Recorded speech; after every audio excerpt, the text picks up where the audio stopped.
Olá, assombrados! Eu sou a Ana Paula e vou contar um relato de Maledite para vocês neste Maledite Day. E aí, tudo bem? Eu espero que esteja tudo bem. Já vou pedindo para você não se esquecer de deixar o like neste vídeo e não se esqueça também de fazer aquela visitinha à nossa loja virtual, a lojaassombrada.com.br. Combinado? Tem caixa assombrada, fiquem ligados para saber o tema da caixa assombrada do mês de julho, mas ainda tem caixa assombrada do mês de junho com o tema Caixa Junina, tá? Tá muito legal. Se você não quiser assinar, tem a opção da compra avulsa. E você pode presentear alguém também nessas festas juninas aí, tá bom? E vamos então com o relato de Maledite de hoje, que hoje é dia de Maledite, que é este daqui. É este daqui. Será que fui vítima de uma maledite antes mesmo de nascer? Será? Não duvido de nada. Olá, Ana e assombrados, me chamo Fulana e esse é o quarto relato que envio, sendo que os 3 primeiros já foram lidos por você. Aproveito o ensejo para agradecer o respeito da sua leitura e de suas colocações. Imagina! Como costumo ressaltar, com exceção de talvez uma ou outra situação que venha a me escapar, dado o tempo dessa ocorrência, todos os fatos narrados são reais, né? Tudo aqui narrado é real. Eventuais nomes e locais estarão trocados. Pode ler sem medo, não há risco de proibidão. Obrigada! Todos os avisos dados, vamos então ao relato. Parte 1, meu pai e a maledite. Preciso ressaltar que os fatos aqui narrados aconteceram na década de 80. Portanto, alguns acontecimentos podem parecer fantasiosos, já que hoje temos Lei Maria da Penha, legislação que obriga as pessoas a terem licença para o porte de armas e tentativa de crime recebe mais atenção da promotoria do que outrora, né? Bom, quem nasceu nas décadas anteriores à de 80 e principalmente nos interiorzão desse nosso Brasil, sabe que era literalmente terra sem lei. E hoje estamos até um pouco melhor nesse quesito. Meu pai foi casado com uma mulher por quase uma década antes de conhecer a minha mãe. Apesar de ser um filho muito amoroso, não ouviu os conselhos de minha avó, mãe dele, que não suportava aquela mulher e afirmava que ela havia feito amarração para ele. Haja vista que ele sempre foi um espírito livre, que havia dispensado o casamento com mulheres lindas, ricas e ou jovens, atributos que Maledite não tinha. Mas às vezes uma chave de coxa amarra mais do que um despacho, né? Meu tio Pedro, solteirão convicto, costumava visitar o meu pai com frequência e em uma dessas visitas, o meu pai pediu que a Maledite lhes trouxesse uma cachaça e uns petiscos. Estando ela demorando, ele foi até a cozinha verificar o que estava acontecendo e a encontrou. Olha aqui, meninos e meninas! Para ver o que estava acontecendo, foi atrás dela na cozinha e a encontrou fazendo xixi na bebida que seria servida. Meu pai surtou, é claro. Ela disse que era na bebida do tio Pedro, pois ela não o queria mais lá na casa deles. Resumindo, foi um fuá. Naquele dia, meu pai lhe disse que arrumaria suas coisas e no dia seguinte deixaria a casa. Os móveis e uma quantia em dinheiro para... Naquele dia, o meu pai lhe disse que acho que ele arrumaria suas coisas e no dia seguinte deixaria a casa. Ou ela, não sei. Deixaria a casa, os móveis e uma quantia em dinheiro para ela se arranjar, já que não tinham filhos. Ele não a queria mais. Esse foi o estopim para o meu pai. Porém, reza a lenda que Maledite fazia coisas ainda piores, razão pela qual minha avó não permitia sua entrada na casa dela. Sol nasceu e meu pai foi até os vizinhos pedir o carro emprestado para colocar as malas com seus pertences, quando Dona Quitéria, a vizinha, lhe disse: Fulano, hoje de manhã, ao varrer a calçada, eu encontrei um sapo muito gordo. Fiquei assustada e chamei meu marido aqui, que ao pegar o bicho viu que sua boca tinha sido costurada.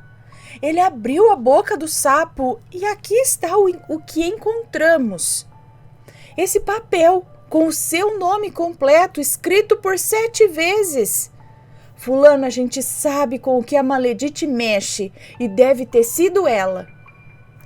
Nessas alturas, meu pai nem queria saber de nada. Emprestou o carro e partiu. Ah, Sol nasceu? Eu achei que era uma pessoa. O Sol nasceu, né? Então, no dia seguinte, acredito. Então, no dia seguinte, meu pai foi até os vizinhos pedir o carro emprestado para colocar as malas, as coisas para ir embora, né? E a vizinha falou que achou o sapo com o nome dele na boca. Falou, quer saber? Tô indo embora agora. Quero nem saber de nada. Parte 2. Meu pai e minha mãe. Maledite contra-ataca? Maledite procurou pelo meu pai inúmeras vezes, na tentativa de reatar o relacionamento, inclusive pedindo dinheiro que o bobo dava. Contudo, ele é do tipo que depois que azeda, mas nem um saco de açúcar adoça. Meu pai conheceu minha mãe alguns meses depois do fim do relacionamento com a Maledite e aparentemente se apaixonaram. Ele, ao menos, se apaixonou. Tudo fazia para conquistá-la, conquistando até a minha avó, que o adorava de paixão. E água mole em pedra dura, né? Logo estava a maravilhosa que vos escreve no forninho. Minha mãe engravidou. Tudo foi muito rápido entre eles e naquela época casar era o correto a se fazer. Fato esse com o qual meu pai vibrou, assim como com a gravidez. Ainda não casados, estavam comprando coisas para o enlace, que seria simples, quando encontraram, por acaso, a Maledite.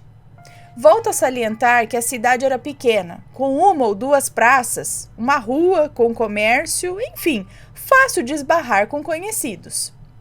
Mas algo do meu pai havia sumido antes dele terminar a relação com a Maledite. Algo esse que ele via agora em suas mãos à distância. Um revólver. E sim, ela atirou contra eles com o intuito de acertar minha mãe. Porém, por livramento de Deus, ela errou.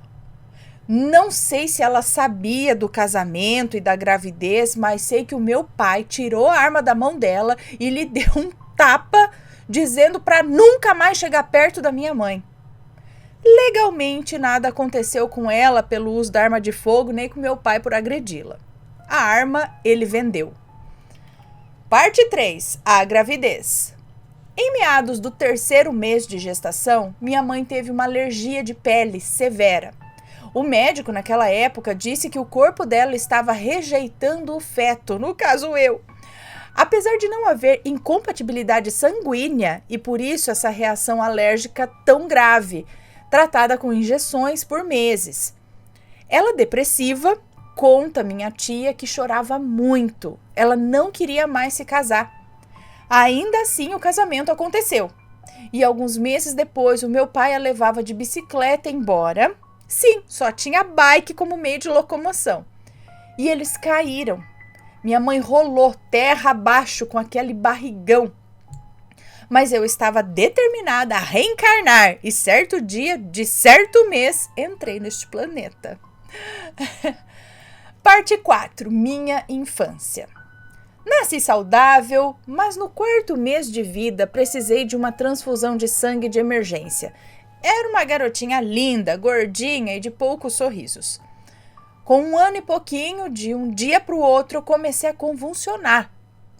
Todos os dias, exatamente ao meio-dia, eu ficava fria, lábios e unhas arroxeados. Minha mãe me enrolava no cobertor e corria para a casa da minha avó, que morava perto. Alguns minutos depois eu ia voltando. Ana, minha família sempre foi muito humilde, mas o meu pai começou a pagar médico atrás de médico e nenhum descobriu o que era. Então eu fui levada a Dona Hilda, uma benzedeira que foi uma bênção na minha vida por muitos anos. Disse ela, se demora mais um pouco, vocês perdiam essa menina. Vou benzer agora e traga ela nos próximos 2 dias também. Era espiritual. Nunca mais tive tal mazela. Aos 3 anos, desenvolvi uma bronquite que obrigava minha mãe a levar-me semanalmente para tratamento paliativo, e a cura não foi médica, e sim um patuá feito por uma santa benzedeira, que eu já relatei aqui. Hoje sou esportista e nunca mais tive um sinal de problema respiratório. Com pouco mais de 7 anos, comecei a sentir uma dor. Nesse caso, deixarei os detalhes somente para a Ana abaixo, pois é bem pontual e eu poderia ser identificada. Ok. Aonde que tá? Já tá lá embaixo? Lá embaixo de tudo? Ou não? Cadê, gente? Agora eu não sei. Fiquei perdida também. Não é pra eu... Aonde que tá? Que é só pra eu ler? Com pouco mais de 7 eu comecei a sentir uma dor. Ok. Meu pai, já cansado de médicos, me levou à benzedeira primeiramente. Já, em vez de levar no médico, já levou na benzedeira. E o caso mudou. Recordo-me da senhora dizendo: vou benzer a menina, mas corre com ela para o médico, pois o caso é sério e eu nada posso fazer. Ok. Assim meus pais fizeram e, resumindo, em um mês eu estava na capital do meu estado, em um hospital especializado, com uma equipe médica que não tinha respostas. Entretanto, ao fazer um exame para descobrir a causa das minhas dores, eu não sei, ela falou que ia deixar só para mim, mas eu não tô achando aonde que é só para mim. Eu tô com medo de ler agora, mas acredito que eu posso continuar lendo. Então... entretanto, ao fazer um exame para descobrir a causa das minhas dores e da mancha encontrada nos inúmeros raios-x que tirei, viram que não havia tempo para me fechar. Haviam feito um pequeno corte para coletar líquido para análise e fui operada com urgência, sendo o meu caso o primeiro em uma determinada região geográfica deste mundo. Ok. Não sei como os meus pais sobreviveram a tamanha provação. Porém, após o meu retorno para casa, meses depois, o meu pai começou a beber demais. Inclusive, ele foi alcoólatra por anos. Eu me recuperando, minha mãe com um bebê, dinheiro curto e meu pai esbanjando por aí, com ele e com outros. Recuperei-me muito bem e minha recuperei-me muito bem e minha saúde, graças à misericórdia de Deus, se firmou. Parte 5. Os tormentos da minha mãe. Além das dificuldades financeiras, o vício do meu pai, minha mãe parecia estar enlouquecendo, sabe? E sim, Ana, enlouquecendo literalmente. Passou a não conseguir dormir, via vultos escuros ao se deitar, sombras nas paredes, ouvia pessoas falando ao seu redor. Era realmente atormentada. Vencida pelo cansaço, ela adormecia. Durante o dia, tinha eventuais crises de pânico, pois dizia que havia sombras na parede da cozinha também. Eu nada via e nada ouvia, mas o pavor dela era doloroso de se ver. Meu pai a levou em especialistas que fizeram exames neurológicos, além de consultas com psiquiatras, com psicólogos. Tudo normal, física e neurologicamente falando. Para onde fomos? A um pai de santo. Ele orou e disse que uma mulher tinha muito ódio da minha mãe e há muitos anos enviava tormentos para destruí-la. O que destrói mais uma mãe do que a doença de um filho. Segundo ele, havia sido usada a terra de cemitério para os trabalhos, e ao mexer nos cabelos de minha mãe, caíram resquícios de terra. Disse ele também que foi utilizada uma peça de roupa dela, mas nunca conseguimos ter certeza sobre isso. O intuito era enlouquecê-la. E estava conseguindo. Disso a gente tinha certeza. Não recordo o que ele falou para minha mãe fazer, mas seja o que for, não surtiu efeito. Até porque minha mãe não acreditou em nada do que ele disse. Portanto, acredito que nada do que ela fizesse surtiria efeito, já que o principal ingrediente é a fé, né? E os vultos e as vozes continuavam. Minha mãe resolveu então ir a um grupo de orações da Renovação Carismática Católica. Lembro-me de ajoelhar e pedir tanto por ela.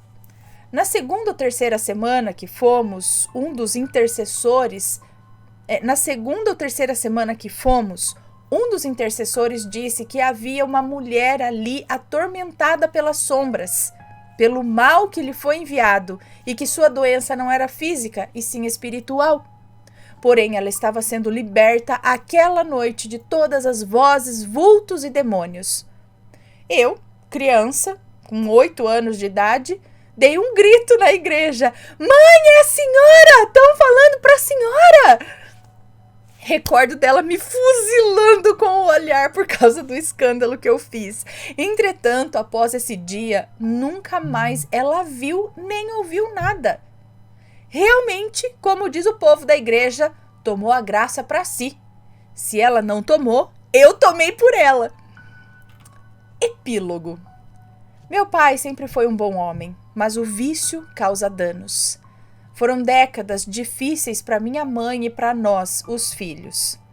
Minha avó paterna, que adorava a nova nora, havia dito para minha mãe que a maledite lhe causaria muitos tormentos, e tenho comigo que o alcoolismo do meu pai tenha sido a cereja do bolo. Haja vista que após a morte da maledite, ele, pouco tempo depois, resolveu parar de beber. E parou, do nada. Nunca mais colocou uma gota de álcool na boca. E quando eu bebia perto dele, eu perguntava se ele tinha vontade. Ao que ele me respondia: nenhuma. Todos, graças ao bom Deus, têm boa saúde. Conseguimos melhorar financeiramente, meus pais vivem entre tapas e beijos, mas agora é porque minha mãe o atormenta, fazendo ele pagar por tudo que ele a fez passar por décadas. No fim, superamos uma maledite que com trabalhos, inveja, ciúmes ou apenas com ódio mesmo, mandava um leão por dia para minha mãe matar, afetando assim toda a família. Desejo profundamente que ela esteja em um bom lugar, pois pior que uma maledite viva é uma desencarnada. Hoje trabalho muito o perdão em minha vida, especialmente em relação à família. Quanto à maledite, se dela veio todos os infortúnios que vivi desde o ventre da minha mãe, está perdoada. Afinal, será que mesmo sem querer ou perceber, todos nós já não fomos maledite ou maledito na vida de alguém? Paz e bem a todos, gratidão. Muito obrigada, um beijo para você, mas olha, não veio aqui a explicação que ela falou que ia deixar aqui, tá? Mas tá tudo certo, tá tudo bem. Que ia deixar só pra mim, né? Por isso que eu fiquei procurando, falei, gente, será que é alguma dessas partes aqui que ela deixou e eu não tô? Mas não, é que não veio mesmo. Mas tudo bem. Gente, essa maledite é meio louca, apesar que todas, acho que são todas meio, né? Mas assim, ou ela catou a arma e veio atirando pra cima da mãe dela, tava grávida. Então você já vê a perturbação da pessoa aí. E aí, imagina o tanto de trabalho. A mulher fazendo xixi na bebida que ela ia dar pro cunhado. Porque não queria que ele voltasse mais lá. Já pensou? Se toda pessoa que vem em casa, você não quer mais que venha, você vai lá e dá uma batizada na bebida dela? Gente, ainda bem que ele, né? Ele se tocou, falou, não quero mais, tá louco, não é louca? Tchau. Mas ela disse que fazia coisas piores do que isso. Vai saber se ele não comeu bife também. Ai, pergunta pro seu pai aí se ele não comeu nenhum bife da maledite. Credo, gente. Espero que não. Mas será que tinha alguma amarração ali? Porque se tinha, ele se soltou bem, né? Porque senão ele ia ficar naquela, ainda se encontrando com a maledite. Sabe aquelas coisas de amarração? Se ela fez, acho que dali, só se porque ele descobriu os feitiços que ela fazia ali, como o do xixi, aí quebrou tudo, a amarração, porque ele saiu até que de boa, só que aí ela foi lá e fez coisa pra ele se danar, pra danar a família e tudo mais, né, várias coisas, e realmente, foi assim, mas passaram por cima da Maledite. Agora, o que aconteceu com a Maledite durante esse tempo, se ela colheu o que plantou já nessa vida, não sei. O fato é que ela faleceu, mas não sei do que aconteceu. Ah, mas gente, quer saber? Quem faz isso nunca tem um bom retorno. Não tem. Vai capengar. Vai capengar. Bom, então fica aqui mais um relato de Maledite. Se você já passou por uma situação parecida, manda o relato pra gente. Deixe seus comentários, sempre com muito respeito. Um grande beijo pra vocês e a gente se vê no próximo relato. Fui!